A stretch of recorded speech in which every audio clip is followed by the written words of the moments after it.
சுத்தம் செய்வது குறித்த வழிகாட்டு நெறிமுறைகள் இருக்கிறதா என தேர்தல் ஆணையம் விளக்கமளிக்க உயர்நீதிமன்றம் உத்தரவிட்டிருக்கிறது. அண்மை செய்தியாக பார்த்துக் கொண்டிருக்கிறோம். வாக்குச்சாவடியாக பயன்படுத்தப்படும் பள்ளிகளை சுத்தம் செய்வது குறித்த வழிகாட்டு நெறிமுறைகள் உள்ளதா என தேர்தல் ஆணையம் விளக்கமளிக்க வேண்டும் என சென்னை உயர்நீதிமன்றம் உத்தரவிட்டிருக்கிறது. விவரங்களோடு செய்தியாளர் சுப்பையா இணைந்திருக்கிறார். சுப்பையா, வழக்கின் பின்னணி என்ன? சென்னை உயர்நீதிமன்றத்தில் இது தொடர்பாக நெல்லையைச் சேர்ந்த ராம்குமார் ஆயுத் என்பவர் ஒரு வழக்கு ஒன்று தொடர்ந்திருந்தார். அதாவது தேர்தல் காலங்களில் தமிழகத்தில் உள்ள பள்ளிக்கூடங்களை தேர்தல் வாக்குச்சாவடியாக பயன்படுத்துகிறார்கள்.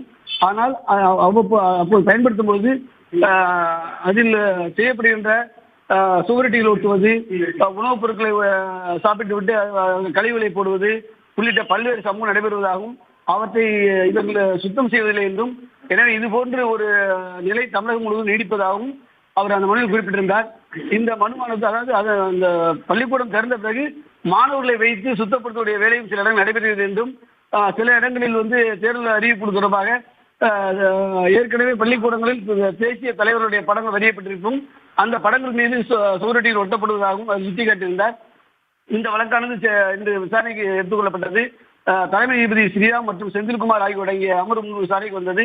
அப்போது நீதிபதிகள் பள்ளிக்கூடங்கள் வாக்குச்சாவடியாக பயன்படுத்தப்படும் சூழ்நிலையில் தேர்தல் முடிந்த பிறகு பள்ளிக்கூடங்களை சுத்தம் செய்து கொடுப்பதற்கு வழிகாட்டு நெறிமுறைகள் ஏதேனும் உள்ளதா, அவ்வாறு இருந்தால் அது குறித்து டிசம்பர் 12ஆம் தேதிக்குள் தெரிவிக்குமாறு மாநில தேர்தல் ஆணையத்துக்கு உத்தரவிட்டு வழக்கின் விசாரணையை தள்ளி வைத்துள்ளனர். தகவல்களுக்கு நன்றி சுப்பையா.